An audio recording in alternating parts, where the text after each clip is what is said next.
क्या आपने कभी सोचा है कि एक ऐसी माँ भी होती है जो श्मशान में निवास करती है, जो रक्त से सनी हुई होती है, पर जिसकी आंखों में केवल करुणा जलती है।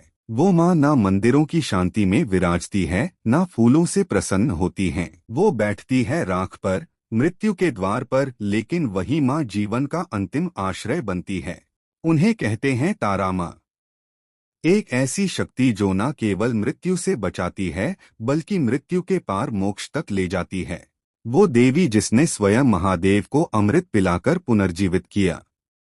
वो माँ जिनका निवास है उस स्थान पर जिसे कहा जाता है तारापीठ, रहस्यों से भरी एक चेतन भूमि। आज हम जानेंगे तारा माँ कौन है और तारापीठ का वह रहस्य क्या है, जहाँ हर रात मृत्यु की चुप्पी में शक्ति जागती है। कहानी उस समय की है जब देवताओं का संतुलन डगमगा रहा था। अमृत और विष का समुद्र मंथन हो चुका था। देव और दानव दोनों ही थक चुके थे। तभी निकला था हलाहल, वो विष जो पूरी सृष्टि को भस्म कर सकता था।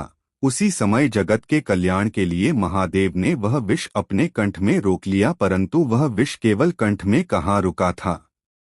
शिव अचल हो गए। विष ने उनके शरीर को जकड़ लिया। शिव जो समय के पार हैं, जिनका नाम ही महाकाल है, अब मृत्यु के निकट थे। देवता चिंतित थे, त्रिदेव मौन थे। सृष्टि का धैर्य टूट रहा था। शिव समाधि में चले गए। ना गति थी, ना श्वास, ना देवलोक में कोई साहस, ना धरती पर कोई समाधान। तब कुछ ऐसा हुआ जो पहले कभी नहीं हुआ था। ब्रह्मांड ने एक पुकार सुनी। शमशान से वहां से निकली एक दिव्य देवी, ना कोई श्रृंगार, ना कोई स्वर्ण सिंहासन। राख से सजी, कपाल माल से विभूषित और आंखों में अग्नि नहीं करुणा।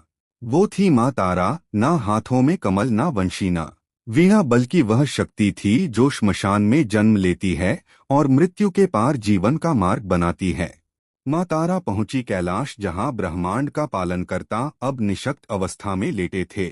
महादेव जिन्होंने त्रिलोक को संतुलित रखा, जिन्हें मृत्यु तक नहीं छू सकती, वो माँ की गोद में शिशु बनकर पड़े थे। माँ ने उन्हें अपनी गोद में लिया। एक हाथ से उनका सिर सहलाया, दूसरे से अपने स्तनों से अमृत पिलाया। ना वह अमृत किसी समुद्र से निकला था, ना वह किसी रसायन से बना था। वह था परम मातृत्व जो स्वयं मृत्यु को भी जीवन में बदल दे। शिव की आंखें खुली, उनका प्रज्वलित हुआ चेतना पुनः जागृत हुई, और उसी क्षण संपूर्ण ब्रह्मांड ने जाना कि जब करुणा शक्ति बनती है तो वह माँ तारा कहलाती है। वो माँ है जो शिव की भी माँ बन सकती है। वो माँ जो मृत्यु के अंधकार में मोक्ष की ज्योति जला सकती है। तारा माँ केवल एक रहस्यमयी शक्ति नहीं, बल्कि एक जागृत अनुभव है, और इस अनुभव का सबसे रहस्यमयी केंद्र है तारापीठ। जब सती का शरीर खंड खंड हुआ तो उनकी नेत्र आँख जहाँ गिरा वहीं बना तारापीठ। यह स्थान पश्चिम बंगाल के वीरभूम जिले में स्थित है, पर यह केवल एक भूखंड नहीं, यह एक चेतन तांत्रिक शक्तिपीठ है। यहाँ माँ का निवास श्मशान भूमि के समीप है। हाँ, माँ तारा का मंदिर किसी शिखर पर नहीं, नदियों के संगम पर नहीं, बल्कि राख, हड्डियों और शवों की भूमि में स्थित है। तारापीठ में दिन और रात का भेद नहीं। यहाँ आधी रात को भी मंत्रों की गूंज दमित चीखों जैसी नहीं, बल्कि मुक्त आत्माओं की पुकार जैसी लगती है। यहाँ पूजा फूलों से नहीं, रक्त, राख और तांत्रिक साधनाओं से होती है। माँ की मूर्ति भी विशेष है। उसे कहा जाता है बमाक्ष, अर्थात जिसकी आंखें बोलती हैं। कहा जाता है कि यह मूर्ति जीवित है। माँ की आंखें भक्त को पहचानती हैं, वो नजरें किसी की आत्मा तक झांक लेती हैं। मंदिर के ठीक पीछे स्थित है शमशान भूमि, जहाँ साधक रात्रि में शव साधना, भैरव उपासना, तांत्रिक क्रियाएं और मंत्र सिद्धियां करते हैं। पर यह शमशान केवल मृत्यु की जगह नहीं, बल्कि वह भूमि है जहाँ से आत्मा अहंकार मुक्त होकर प्रकाश की ओर जाती है। इसी भूमि पर एक महापुरुष ने जन्म लिया, जिनका नाम इतिहास और तंत्र में सम्मान से लिया जाता है, बामाखेपा। बामाखेपा कोई साधारण संत नहीं थे, वो तारा माँ के प्रेम में पागल एक बालक की तरह थे। उनकी साधना अनोखी थी। वो माँ से रूठते, हंसते, बात करते और कभी कभी माँ को डांट भी देते थे।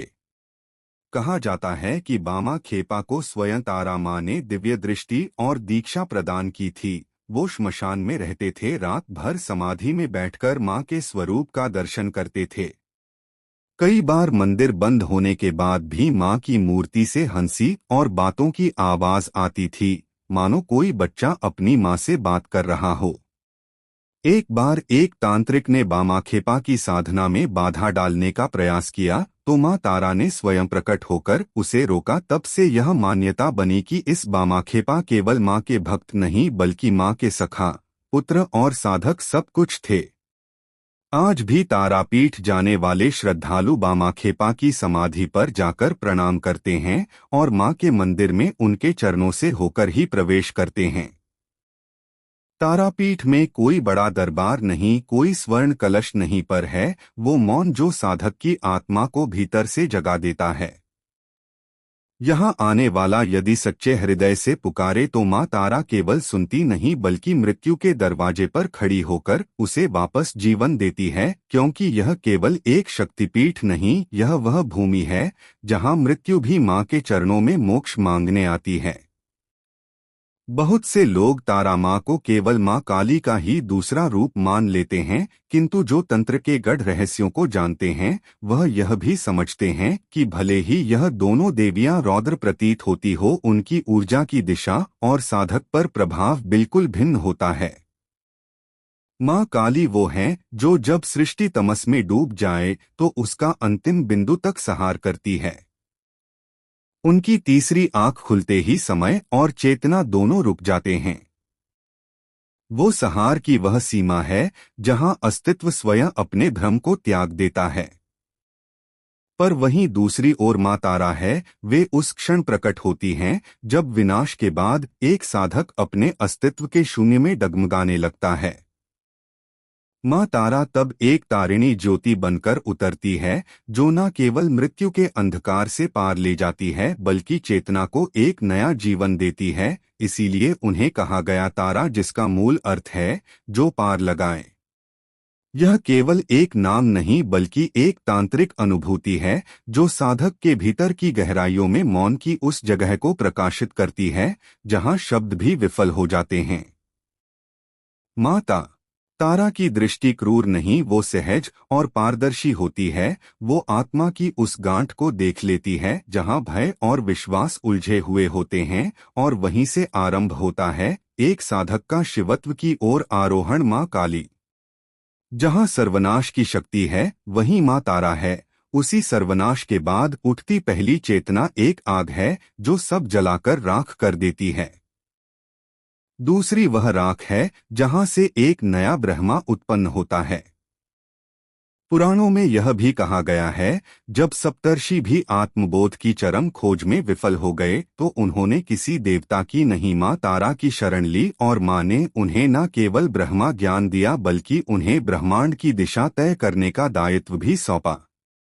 यह संकेत है कि माँ तारा केवल श्मशान में पूज्य नहीं, वो सत्य की दृष्टा और ब्रह्मा की धारणी भी है। जहाँ मृत्यु भी जाने से संकोच करती है वहाँ माँ तारा बैठती हैं और जो साधक अपना भय उनके चरणों में समर्पित कर देता है उसे माँ अपनी अदृश्य करुणा से ढक लेती है। जो एक बार माँ तारा के रूप को भीतर से अनुभूत करता है वह जान जाता है यह कोई कोमल कल्पना नहीं है, यह वह शक्ति है जो मृत्यु के ऊपर नृत्य करती है, जिसकी आंखों में रक्त वर्ण ज्योति है और होठों पर भय की मौन भाषा, फिर भी उसका हृदय करुणा से इतना भरा होता है कि वह एक ही क्षण में सहार भी बन सकती है और जीवन भी। दोस्तों, यह थी माँ तारापीठ की कहानी। माँ तारा से जुड़ी हुई कथा आपको कैसी लगी कमेंट करके जरूर बताइएगा। जानकारी अच्छी लगी हो तो वीडियो को लाइक शेयर, आध्यात्मिक कथाएं चैनल को सब्सक्राइब जरूर कीजिएगा। वीडियो में अंत तक बने रहने के लिए धन्यवाद। एक बार जाते जाते कमेंट बॉक्स में जय तारा माँ जरूर लिखें।